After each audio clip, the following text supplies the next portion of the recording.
Trang kính chào quý vị. Hôm nay thứ Sáu ngày 29 tháng 4 2022. Kính thưa quý vị, 30 tháng 4 là một điểm mốc đánh dấu khúc ngoặt lịch sử của đất nước và cũng là điểm mốc đổi đời của tất cả những người dân miền Nam Việt Nam sống trong giai đoạn đó.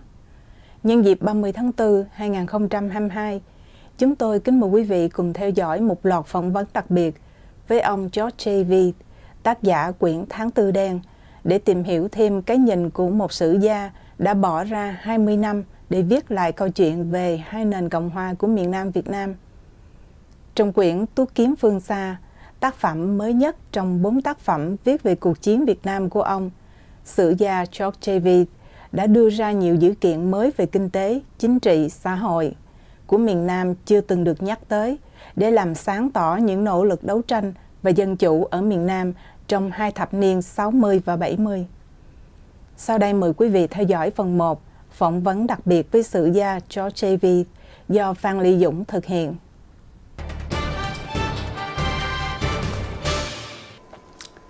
Phan Lê Dũng xin kính chào quý khán thính giả. Jay, welcome. Thank you for having me. Okay. Bright coat, leave no man behind. Black April, drawn swords.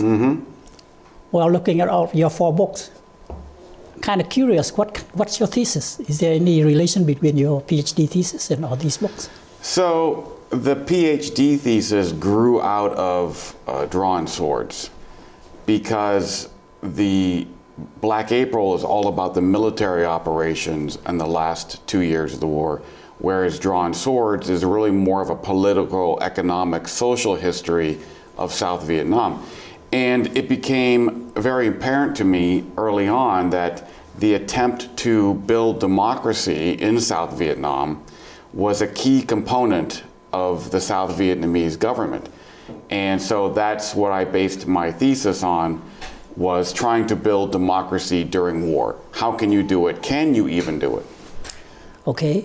We Vietnamese have a saying, winners are kings and losers are pirates. Yes, yes, I know this, yes. And I'm sorry to say that most of us think we were a pirate. For the last 50 years, we were kind of quiet. Most Americans look at the Vietnam War, at least the Vietnam War that I knew of. All the officials corrupted. We weren't fighting the right war. We don't have the right attitude. We have no vision. And basically, you're just a loser. But your book is saying something. There's something more than that. Much different, yes. And I've tried for the last 20 years to do 2 things. First off is to get the South Vietnamese who fought during the war or who served during the war to tell their story, to correct that historical misinterpretation. To me, that is more important than anything. And the second part of it is I have tried to do that, but through my books and trying to understand the South Vietnamese side and to tell it so that historians and the American people will see a different side of the South Vietnamese people. And hopefully I've done some of that, but ultimately it comes down to the South Vietnamese people telling their story, to write down what happened to them. Even as I say many times, even if you were just a sergeant in the motor pool, it's important to capture these stories before it's too late. Yes, I understand that, but back to that same thing. When we say loser pirate, a lot of Vietnamese didn't want to talk about it. Right. It's their past. They don't even want to talk about it to their children. Right. And maybe they don't want to remember it. It's been thousands of years that the Vietnamese view history that way. Yes, you're right. The winners writing the history, but now probably one of the first time they have their own voice. And if you were to look at the history, I think in your book you cover from the very beginning until almost the very end. So let's traverse that. I know we don't have enough time, but let's start with the 30s. Right. One of the journalists I know, one of the very influential one, was having a view when the French got out of the country. They have different factions. They have the Cao Dai sect, the Hoa Hào sect, and the Binh Xuyên sect. One of the first effort of President Diem is trying to nationalize all these and put them into the same army. And he said that might not be the right thing. Do you think so? Because what he's saying is the different factions at the different part of the country, even though they don't unite, but they understand the people. They have their own army. They are somewhat self-regulated. And they're the best thing against the communists. What's your take on that? Well, I think what President Diem was trying to accomplish was to unify the country under one government. The French had built up the Cao Dai and the Wa'ao as divide and conquer to keep the Vietnamese weak so they could control them. Whereas President Diem wanted to unify the country to fight the communists. And you can't do that if you have competing centers of power. And there's nothing more competing than a military, right? So both President Diem, President Diem less than President Thieu. President Thieu wanted to give them a political voice, but not a military voice. And I think that was the correct way to go. So you don't think that the hypothesis that leaving them alone, as we say warlord in a different part, because they know in their part and they know the people, and they know the custom, the tradition, and communists just, there's no way for the communists to infiltrate. Well, if you look at that, the Wa'ao drove the communists out. There was they're probably the most pacified provinces in the country, whereas the Cao Dai had a tendency to be a little bit more neutral because they were in Taining. And they didn't want to be, they had to be very careful. So I think that the Wa'ao, and part of that was geography, were relatively left alone, whereas the Cao Dai were never as powerful as you want to say. They were more of a, hard to say, but I think President Thieu's efforts to bring them in, yet give them a voice, and let them have their own internal affairs was relatively a smart move. Okay, so you agree that was the first move that President Diem made was the right move. Yes. You believe that all the factions should unite Yes. in order to have a stronger voice, regardless of, because the reason I ask this because a lot of Cao Dai leader and a lot of Hoa leader didn't want to be integrated into the national army. They said they'll lose their voice, they'll lose their power, and they don't have the flexibility it calls for when there's a crisis in their Well, yes, well, that's the key statement, is that they were losing their power. They didn't want to lose their own power, whereas, you were going to have a very difficult time governing the country and creating national government if you don't, look at our own country, We can't give the Southern people a separate voice. We can't give the Western people. We have to have a unified country. So, but that's just my opinion. Okay. Now that the President Diem, with the support of the Americans, already got the integrated army, he seems to have the best chance. He's French educated. He was in America for a long time. He had personal integrity, the dignity, and he's basically the personification of the South. He had 1 million refugees coming from the North that he settled. And then he have different factions that he integrated into the army. He got the Constitution now. He got the national referendum for the people. Seems to be the best man for the country. Yes, but you have to understand that he may have had a constitution, but he and his brother were running the country without any checks and balances. The beauty of the American Constitution is that the executive branch, the president, is not all powerful. In fact, constitutionally, the president is relatively weak. The legislature, Congress has most of the power. Then you have another branch, the judiciary, whereas President Diem, the Constitution, the legislation had no power, and the judiciary had even less power.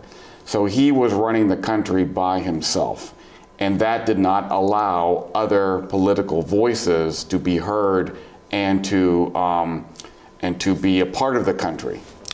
But you can also look at the other direction, because take a look at South Korea, take a look at Taiwan, where you have Chiang Kai-shek, and in Korea you have Park Chung-hee, and they do have the same problem, relatively the same problem with Vietnam.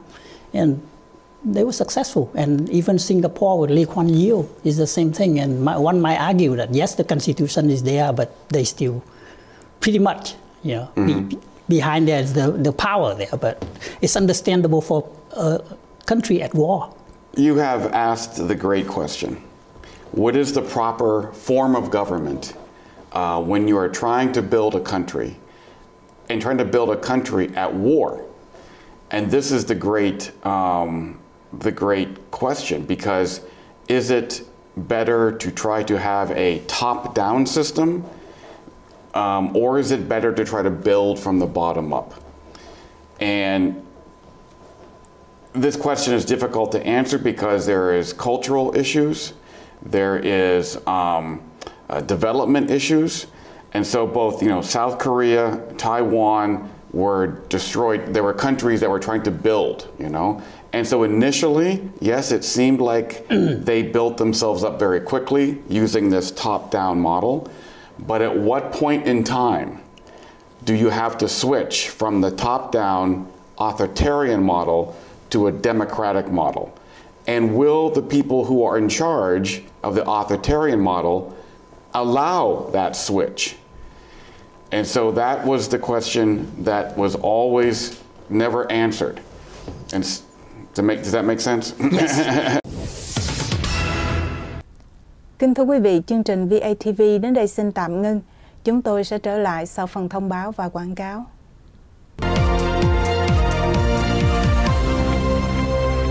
Xin chào, tôi là bác sĩ Nguyễn. Nếu quý vị hay cha mẹ của quý vị được sinh ra ở Việt Nam, hãy thảo luận với tôi về bệnh viêm gan B. Nhiều người trong chúng ta sống với bệnh viêm gan B lâu năm mà không thấy triệu chứng. 2 trong số 3 người bị nhiễm viêm gan B không biết là họ bị nhiễm bệnh. Nếu không chữa trị kịp thời thì 1 trong số 4 người bị viêm gan B có thể gặp những vấn đề nghiêm trọng về gan sau này. Hiện đã có phương pháp chữa trị cứu mạng quý vị. Xin hãy tham khảo với bác sĩ về thử nghiệm viêm gan B.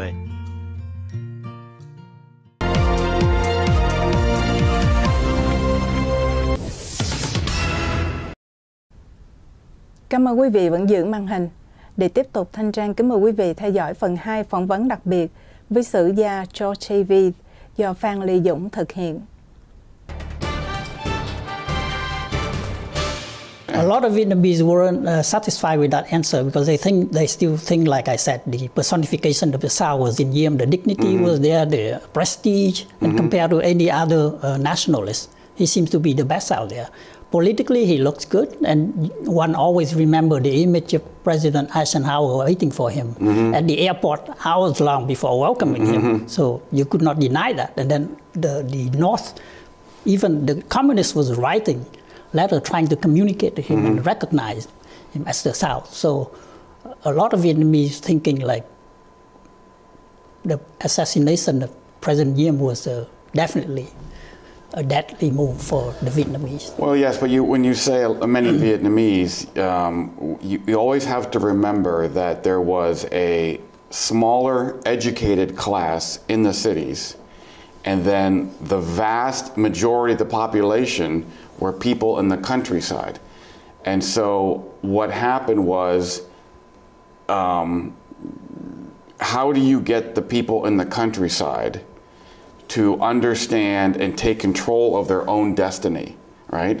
And so I think this is where President Thieu differed very much from President Diem, was that he was trying to build the countryside. He was trying to create a society where the farmers and the local people controlled them. They owned their own land, they controlled their own destiny, they could build their own businesses, they could vote for whomever they want. And so he was trying to free this people, whereas people in the cities who are educated may have had this view, well, it's best for us to tell them what to do.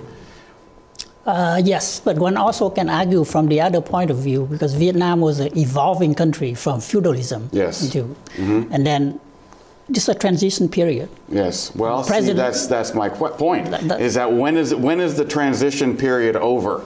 When will the people at the top give up power? And it's also the question of the American intervention, is that should they intervene the John Paul Van way, or should they do it the Westmoreland way? Right. You know, the John Paul Van is always saying, in war we have to kill but it's best with a knife. Right, yes, yeah. And if not, then a gun. Never the artillery. And yet Westmoreland was completely for the other side. And then the intervention at that point was my asking if we were to preserve, well, this is a big what if question when you talk history. What if we preserve President Diem and we just use John Paul way of guerrilla fighting, you know, killing with a knife and make sure whom you want to kill and you get rid of that problem. Well, it's easy to sit here 60 years later and try to make President Diem look a certain way. But you have to remember that when the coup happened, there was thousands of people celebrating in the streets, you know, in Saigon, in Hue, and other places. And there was massive, massive demonstrations against him. And you have to remember that there was heavy secret police, there was no freedom of the press, there was no allowance of other political parties. He was very much a man of controlling everything. Yes, there is some significant cultural differences between trying to take a country that had never known democracy, never even understood it, and try to put it into there immediately.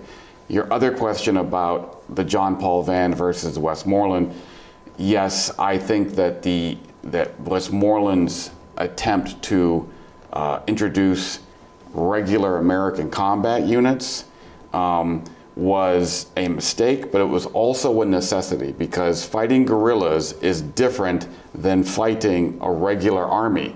And the regular communist army from the north was coming in, and they had artillery, and they had heavy machine guns. So it's hard to fight a guy with a machine gun with a knife. That's very true, but one would also argue that when the North have the conventional attack, it was only because the American get into the South that they decided to do that, because it was before the American intervention. It was just at the guerrilla level, which I think John Paul Van is. That's by 1963, the guerrillas were now big battalions armed with weapons from the North too. They had regular army officers coming down to the South to help build these units. They were shipping in weapons from the North. So those guerrillas were now becoming battalions also. And some of the biggest battles of the war were happening right after the coup because of these changes in the guerrillas. So you think the coup in a way is a conclusive blow to the Republic? Or without the coup, for example, if the administration was to last for like 5 more years, would that make a big difference? You know, I have to remind everyone that the coup was not the Americans' idea. It was the idea of the generals, General Min, Tran Van Don, Le Van Kim, those people. They came to the Americans and said, hey, we want to do this. And they're like, okay. But we did not go to them. They came to us. So, and they had the coup because they thought that they were losing the war because of President Diem's policies and because of his rule. And that the people were now going to the communist side. And if they did not act, the war, they would lose, South Vietnam would lose the war. Yeah, but the main trigger would still have to be the American decision. If the Americans say no, you know, it will be off if you guys did that. Yes, but you know, again, this is always an argument, and you have to be very careful reading the historical records. The Americans did not say yes, but they did not say no either, okay? So we say they gave them a green light to do it, right? But people have to remember it was still the South Vietnamese generals' decision to do this because they thought they were losing the war because of President Diem. Very true. But see, when the Americans chose to support President Diem, they did it for all the right reasons. And now they give the green light that he's no longer. So is that something?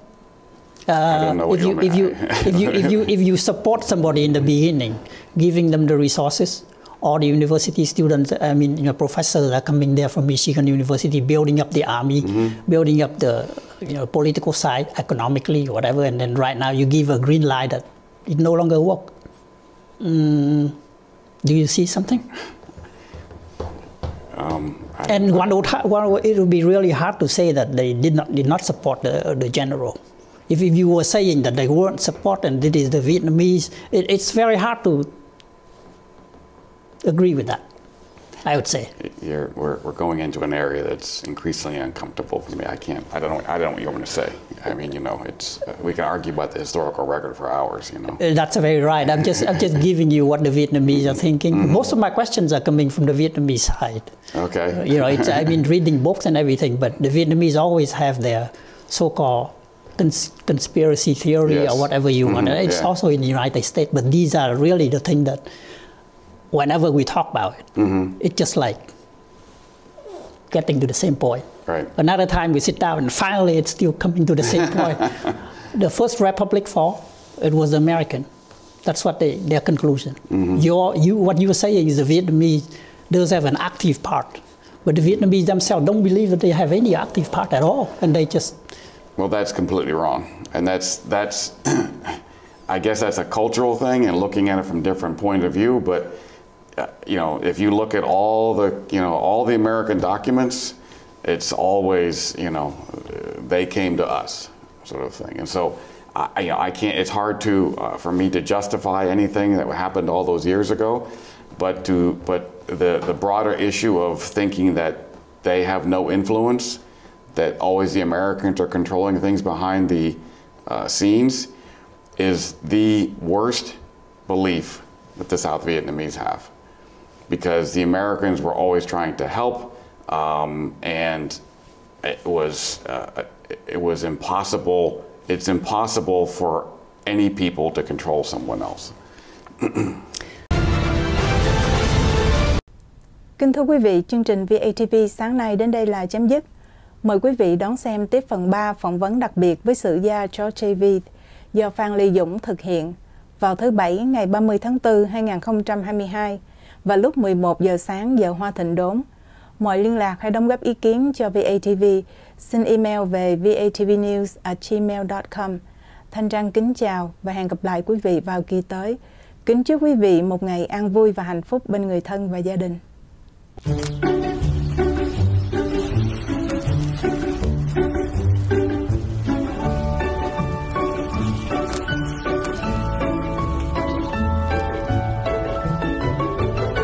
Quý vị sẽ làm bất cứ điều gì để bảo vệ gia đình mình, nhưng đừng quên tự chăm sóc cho bản thân bằng cách đi thử nghiệm viêm gan B.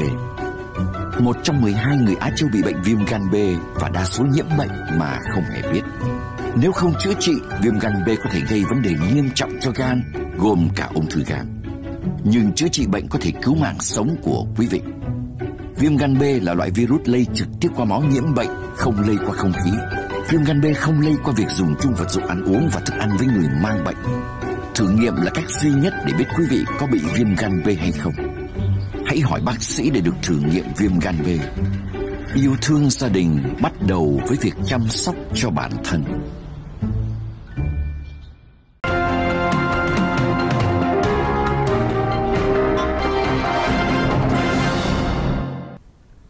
Thanh Trang kính chào quý vị. Hôm nay thứ Bảy ngày 30 tháng 4 2022. Đến với VATV hôm nay gồm phỏng vấn đặc biệt và quẳng gánh lo đi. Kính thưa quý vị, 30 tháng 4 là một trong những ngày lịch sử, một ngày đặc biệt và cũng là một ngày đau buồn nhất đối với những người Việt tị nạn. Hồi tưởng lại những sự việc đã xảy ra tại miền Nam Việt Nam, chúng tôi mời quý vị theo dõi những nhận xét và so sánh của sử gia George Veith về hai vị tổng thống Việt Nam Cộng Hòa, Ngô Đình Diệm và Nguyễn Văn Thiệu, để đối chiếu với những cái nhìn lầm lạc của giới ký giả, truyền thông ngoại quốc về chiến tranh Việt Nam. Xin mời quý vị theo dõi phần 3 của phỏng vấn đặc biệt với sử gia George Veith do Phan Lê Dũng thực hiện. Now look in another direction. If you were to see when the French left, the legacy of Vietnam is all French.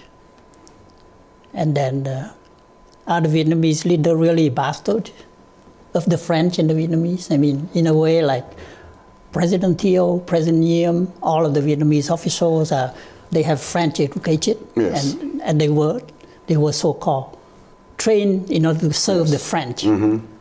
Do you think that's the right? Not trained to serve the French, but they were trained in French military schools. Mm-hmm. And the French military philosophy is, again, very much this top-down, centrally controlled, whereas the American military philosophy is the exact opposite. It's, again, we believe in the American military of giving our sergeants as much power as possible, to put as much power as low as possible, to make them responsible for the actions and not just sit and wait for orders. And that was always, again, this culture clash, because if you look at sort of South Vietnamese culture, you know, again, it's a very hierarchical culture. You know, you name your children, 2, 3, 4, 5, you know? Right. But so Americans look at that as more like we have to, we call it to create the initiative or seize the initiative at the lowest level. I think that's what you see from the military point of view. But what I'm asking was probably from the political point of view. Mm-hmm. When I say bastard, that's the term that the North, right, Northern communists use against the leader. Mm-hmm. They are lackeys. Right. They are bastard because they're not purely Vietnamese. They got educated by the French, and they work for the French as underling, and now the American came in as lackeys. So they are never on the equal footing with these guys in terms of cooperation with the French, or either French or American. Right. They are just basically bastard. And well, they call them puppets. Yeah, and they should be removed from power. Is that correct somehow? That's no, I mean, you could say the same thing about the Northern Communists. They were trained by the Chinese and the Soviets, so you know, you could say the same thing about them. Very right, and I think your point comes to the one of the later book by Max Hastings. Mm-hmm. I remember a part in there. They say some William Bundy was saying Thieu and Key was absolute bottom of the barrel. Right. So the Americans are also looking that way. Is William Bundy? No, I think the Americans, almost every American document that talks about or analyzes Thieu, thought that he was probably the best of them. He was a smart man, very hardworking. Key was very emotional, had a tendency to, we would say, like we say in English, gaffe prone, you know? I mean, he always say things like he was just not thinking and just say things and would cause big problems. Whereas Thieu was more a man who was sort of kept his own counsel. I mean, I always say this, if you look at any leader, any president, or any human, you, me, or anybody, if we do 10 things in a day, we're going to get 6, 7 right, we're going to get 3 or 4 wrong. But the mistakes of the leader are amplified because they are the leader. You know, and the personality traits are amplified because they are the leader. But I think most Americans viewed President Thieu as sort of the best of the politicians of the time. So we look at the Second Republic. You're looking at the President Thieu, like the way, how in your book you compare a lot, I think, with Diem Văn Minh, the contrast between the two. Yes. Do you think Diem Văn Minh would be a better one? No, I thought he was a man who was easily influenced by other people. He did not have any original ideas of his own. In other words, he could not create policy. He could not say, we're going to have a land of the tiller. We're going to have this or this or this. And Thieu in many ways didn't either, but Thieu was smart enough to pick the people who did. So I think that Minh would have been a disaster because he was not a man of conviction. He did not have any good thoughts about or policies. He just went with whatever he said. People said, and whereas I think Thieu had an idea and he had plans. Do you think another person, maybe Dr. Phan Lê Dũng, for example, a less military person. I'm talking about civil government. Would it be possible for civil government to go on at that point? Like so many nationalists would say at one of the point that we don't have democracy because we have a military guy. Exactly. And I think that's the great tragedy for South Vietnam. We always talk about what ifs. Is that if the communists had not killed Professor Nguyen Van Bong and he had replaced Prime Minister Kim, then you would have had the beginning of a civilian government, a different view, not only for the Vietnamese people, but for the outside world looking at South Vietnam. They would not have seen the government as a dictatorship or a military government, because now you start to have civilians in charge. And I think ultimately that was the great problem to create worldwide support for South Vietnam, was that you had, even though you had a constitution, you had elections, it was still looked at as a military government. Well, that comes to the media. Right. The way they portray it, not necessarily correct, but what they see at the time was, I don't want to blame any journalists, but most of the things they see are wrong. Well, not that they see wrong, but they wrote it wrong. They didn't speak the language.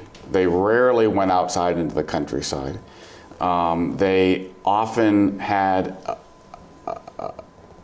information from other people who were trying to, I'm going to say it, run down the government. So, and they were liberal. It was, a time of change in America and stuff. So to be out there supporting a military government made you seem like on the wrong side.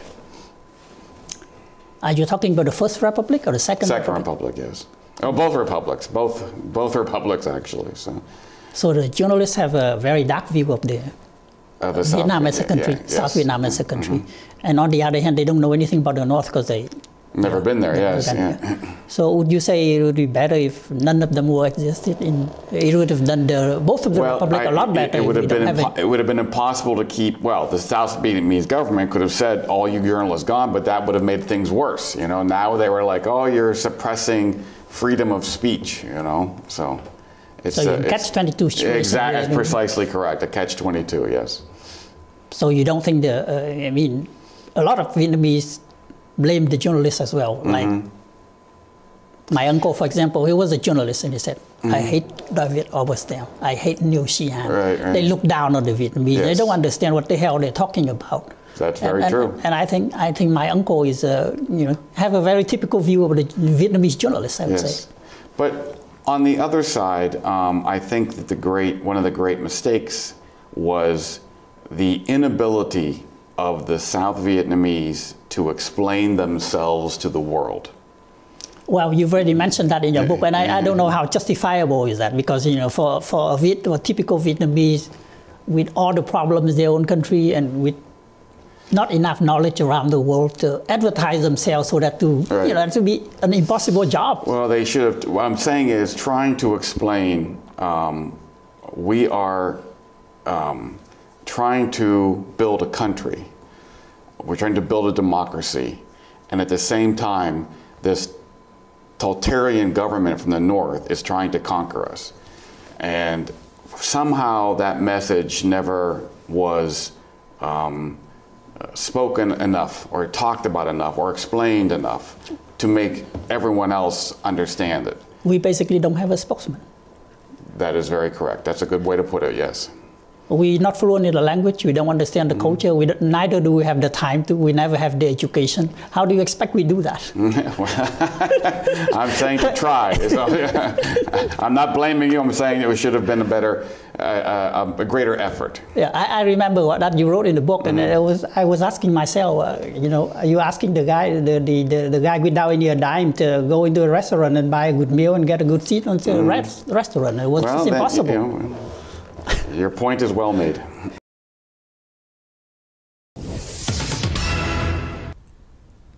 Kính thưa quý vị, chương trình VATV đến đây xin tạm ngưng. Chúng tôi sẽ trở lại phần 2 sau phần thông báo và quảng cáo. 1 trong 12 người Mỹ gốc Á hiện sống với viêm gan B và hầu hết có thể là tôi, nhưng tôi không có nám mắc bệnh này. Và hầu hết là tôi. sao tôi không có triệu chứng gì? Và hầu hết mọi người đều không có triệu chứng gì. Nếu không chữa trị, 1 trong 4 người sẽ có vấn đề nghiêm trọng về gan, kể cả ung thư gan. Tôi đã thử nghiệm rồi nên tôi biết mình không nhiễm bệnh. Thử nghiệm là cách duy nhất để biết quý vị có bị viêm gan B hay không. Tham khảo ngay với bác sĩ, điều này có thể cứu mạng quý vị.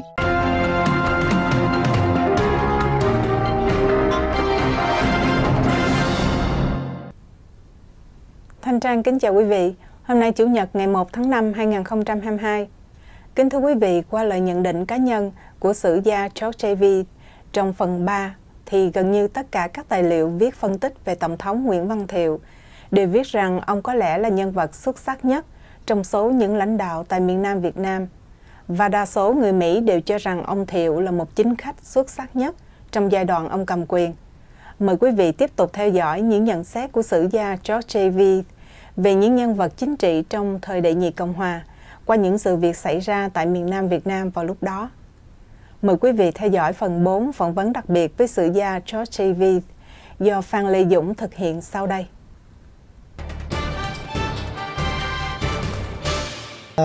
Let's come back to 1970s. You know, when the Americans already in Vietnam. You're talking about Second Republic right now. And you have President Thiệu, like you said, he knew how to use men. He has a vision. He had worked with the Viet Minh before. So he was a cadre, as you mentioned in your book. A lot of these things I learned from the book. Okay. I never had any chance to talk to President Thiệu. And then reading about him in the Western media was like, yes, bottom of the barrel. And that's the image I had before about him. And I said, wow, if the president was like that, then we deserve to lose. We were pirates. That was my conclusion at one point. Well, your book kind of changed that. So I said, good. Now, he put the man in the right position, like you said. He gave Phạm Kim Ngọc, for example, the economist, all of the power to build up the economy. So Yes. let me do the fighting. Yes. You do the economy. Same thing with Calvin Tan. Lend to the tiller. Exactly. Yeah, you do. And he did beautifully in both of these fields. Yes. Militarily, he also tried to get the military away from trying to get the democratic, like you said, he's one of the best. So why did we fail with one of the best that you could ask for? Why did we fail? That's a... I thought you were going to ask me about 1970. Well, I mean, from then on. Yeah, so you're right that Calvin Tan designed and led the Land of the Tiller program, and he was a Southerner. Phan Kim Ngọc built and designed the economy. And those two men, I think, did more for South Vietnam than any other person, because they unleashed South Vietnam's potential. You know, they gave the people in the countryside the ability to build their lives. They were not anymore having to pay rent. They had all this new ability to sell their goods, to build their lives. And you could see a dramatic change in the countryside in a very short time. Even though South Vietnam never became a rice exporter again, because there was a lot of different things, but they were getting there, you know. And the countryside was becoming, and I've had several people tell me that the farmers were making more money selling rice crops than President Thiệu as a salary. So these two men, Phan Kim Ngọc, Calvin Tan, I think are the true heroes of South Vietnam. Okay, back to the 68. Okay. In 68, you have a Tet Offensive. Militarily, the North was completely, a failure in that. And yet, the American doesn't see that as such. Because, there's two parts you have to remember about this, is that the Northerners attacked the cities because they thought, just like Putin thought Ukraine would fall easily, they thought that the South Vietnamese would collapse. And this goes back to my point about democracy versus top-down. You've had 4 elections by this time. You have a popularly elected president, a elected Congress, you have a constitution, and the South Vietnamese people, when faced with this massive attack, did not collapse. They fought back. They fought for their country. And to me, that is the greatest indication of why democracy in this bottom up as opposed to top down is better than the top down. Because now the people are invested in their government and in their country, and they have a reason to fight. Okay? And I think the same reason why you're seeing the Ukrainians fight the Russians is that they are invested in their country. And if there's ever to me a key point, that is what it is. Okay. One could also see from the other direction. If the people did not support the Viet Cong, they couldn't have made it that large throughout the whole country from every provinces. So people at least not wholeheartedly supported the government the way you see. I think it was less about supporting them as opposed to just not helping them. Just like turning a blind eye. You know, they see a column of VC heading, they just let them go. They don't do anything. 2 years later, 3, 4 years later, then they would have fought. And it's the same thing with the second greatest thing that Thieu did was the People's Self-Defense Force. You are physically giving a weapon to a person in the village to help defend himself. That is turning power over to people at the village level, at the hamlet level, and giving them weapons and them not turning them on, not turning against the government, and not giving the weapons to the VC, not joining the VC, is the other great indicator that the people became invested in their government and in their country. What we are seeing right now is looking back like 50, 60 years ago, but at that time, do you think the government really see that? The government must have seen what we were talking about. President Thieu is the one that pushed the People's Self-Defense. No, I'm not talking about the president. I'm talking about the American government. President Lyndon Johnson. Johnson was gone by the time this happened. Yeah, Nixon. I don't think Nixon had any great view of the People's Self-Defense Force. He was, at that point, he was all in favor of, well, that's what Vietnamization was turning over the military defense of South Vietnam to the South Vietnam people. So in that sense, yes, giving weapons to the people to defend themselves was a good thing. Yeah, back to 1968 again. President Johnson was, the other large event in 1968 was the announcement from President Johnson not to run for president. Okay, yes. What do you think he did? That's a damage to himself, damage to the American, and damage to the Vietnamese at the same time. And I think President Eisenhower say it's such a contemptible act. I don't have an answer for you on that one. Sorry, can't answer that one. Don't know. So now, I think the Vietnamese had enough problem of their own. Mm-hmm. But then the American was never helping in seeing exactly what they were doing. The Lyndon Johnson did not see exactly the accomplishment that you talk about. President Nixon did not see exactly what the Vietnamese was fighting for.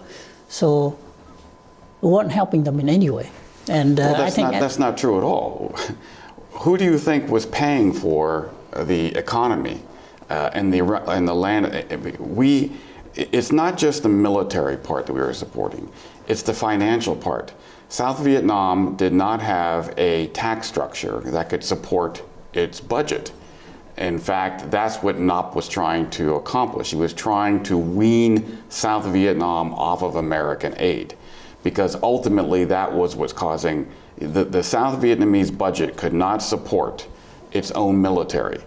And if you can't support then the military had to be built up to replace the Americans and the South Koreans and everybody else who was leaving. To do that requires money. And the only so you have two ways to get the money. Either you print the money, which causes inflation, which makes it even worse, or you get the money from someone else. And so we are the ones that were giving them the money to support the military. So as the Americans withdrew the military, we had to increase financial support. And that's what was keeping the South Vietnamese government and military afloat. Yeah, for a while. For a while. But once we started to withdraw and pull the money out, that's when it really became a problem. Do you think it's the right thing the right point to pull out financial aid like that? Well, military is understandable, but the amount for supporting the Vietnamese is not that large of a budget. Foreign aid is always a very difficult problem because the Congress has to vote for it. And by 72, 73, 74, Congress was becoming increasingly anti-war, anti-South Vietnam, and so it was becoming increasingly difficult to gain the votes to give the money to South Vietnam. Kính thưa quý vị, chương trình VATV đến đây xin tạm ngưng. Chúng tôi sẽ tiếp tục phần 2 sau phần thông báo và quảng cáo.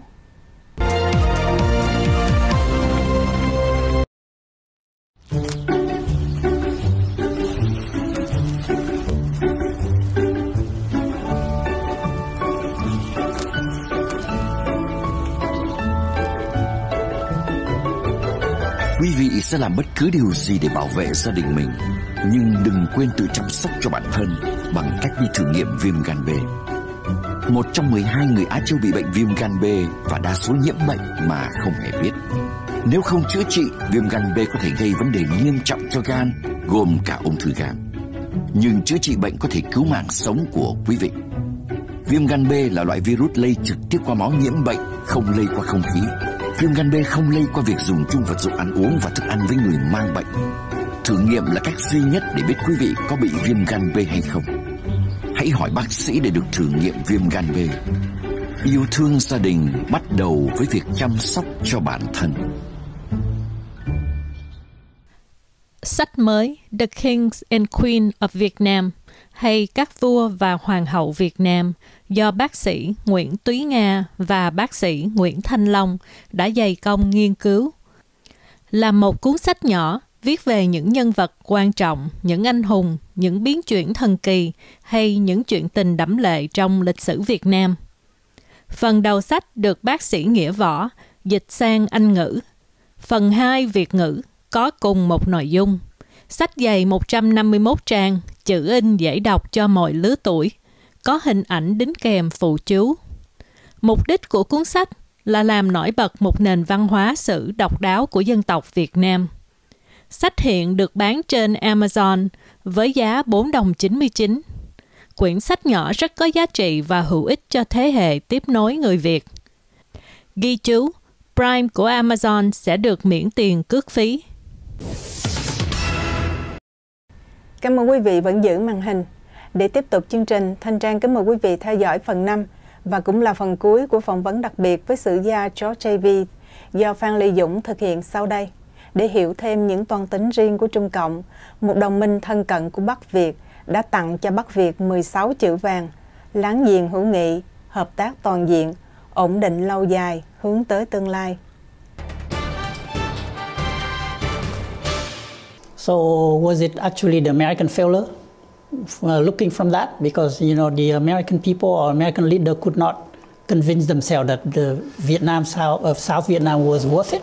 Well, that's part of it, but you also have to remember something. South Vietnam was just one issue for America.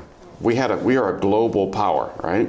We had Western Europe, we had Asia, we had Korea, we had all these other places around the world. South Vietnam was just one part of what America had to concentrate on or focus on. Not only worldwide, but its own internal, So is that why you name your book Drawn Towards One? It was designed to remind Americans that this was a war in a foreign land, yes, but it was still part of ours, part of what we were doing. So you're starting out with seeing through the glass darkly in Corinthians, as you quote the Bible. Oh, yes. And then you end it with drawn swords, yes. also Leviticus, yes. From the Bible. It was designed to remind everybody that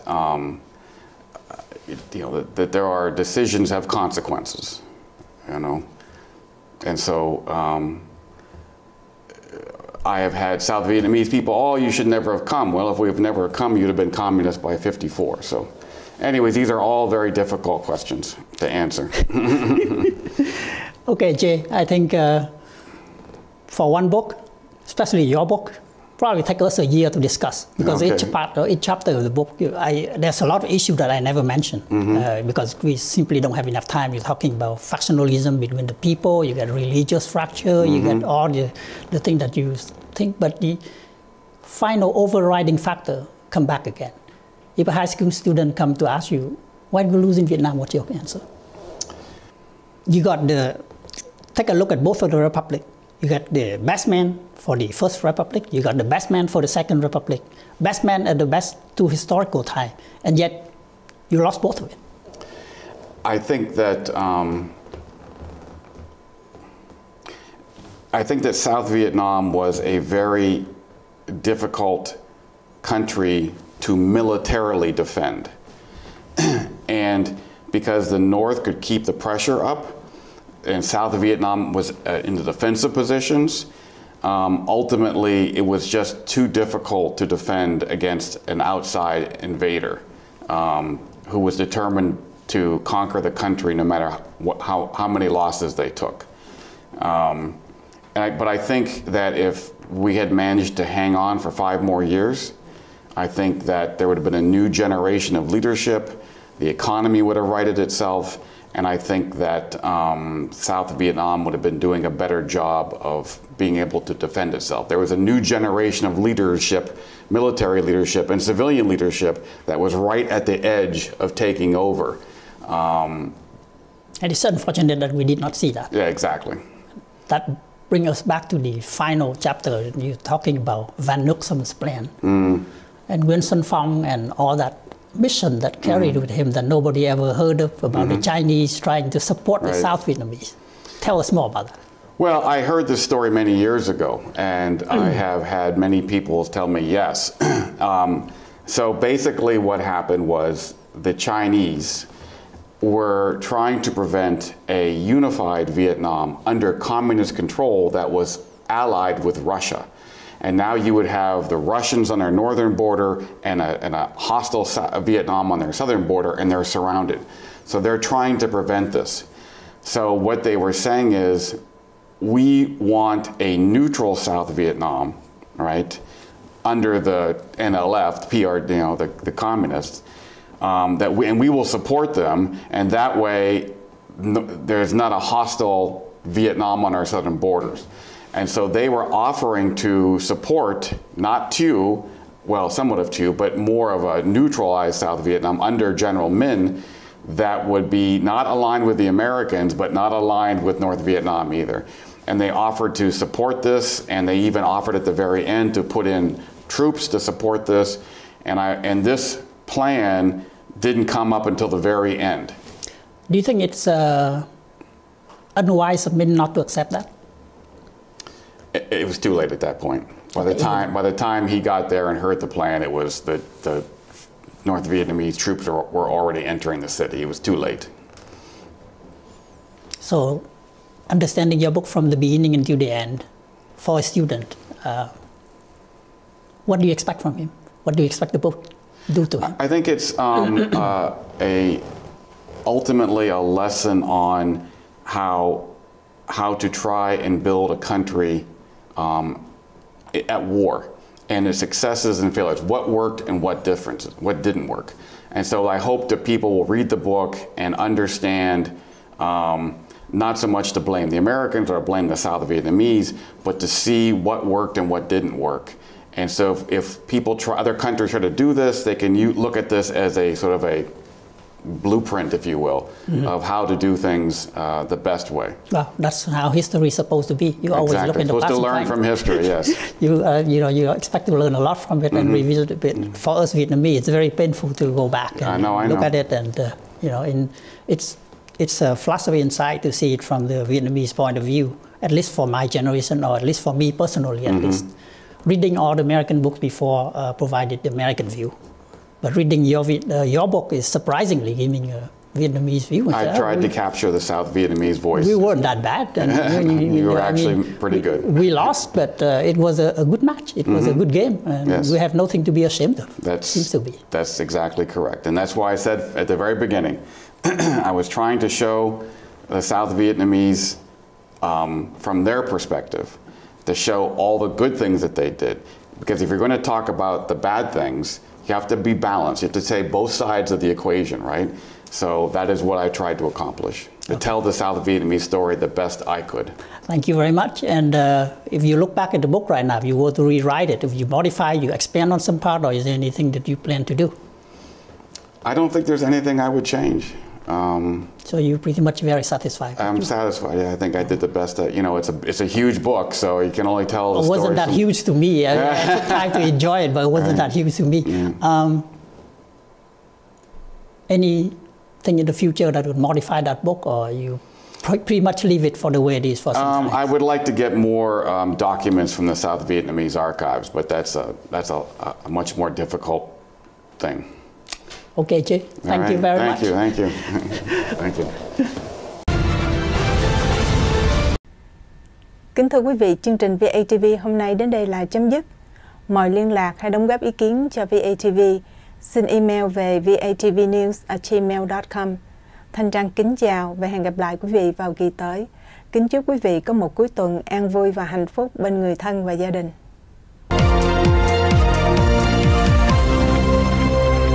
Xin chào, tôi là bác sĩ Nguyễn. Nếu quý vị hay cha mẹ của quý vị được sinh ra ở Việt Nam, hãy thảo luận với tôi về bệnh viêm gan B. Nhiều người trong chúng ta sống với bệnh viêm gan B lâu năm mà không thấy triệu chứng.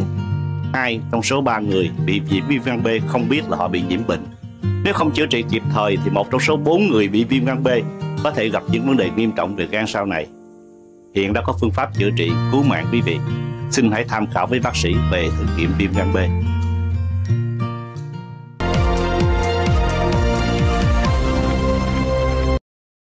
Ba coi nè. Lại coi phim nữa hả con? Không phải, cái này quan trọng lắm cho sức khỏe của ba. Nhưng mà ba khỏe mà con. Ba coi đi mà. 1 trong 12 người Mỹ gốc Á bị nhiễm viêm gan B. Không có triệu chứng gì, vì vậy ba đâu có cảm giác bệnh. Ba, nếu ba không có đi khám, viêm gan B có thể gây ra hư hại nghiêm trọng về gan, kể cả ung thư gan. Được rồi, ba sẽ xin hỏi bác sĩ thử máu bệnh viêm gan B. Ba giỏi quá. Ok, bây giờ mình mới coi phim.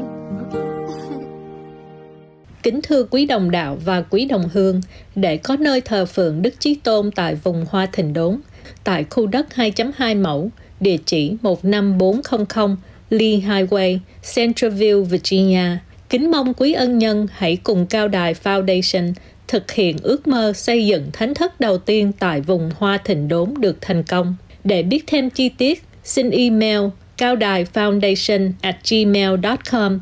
Quý ân nhân hỗ trợ tài chánh qua PayPal, Zelle, Venmo, xin chuyển qua caodaifoundation@gmail.com.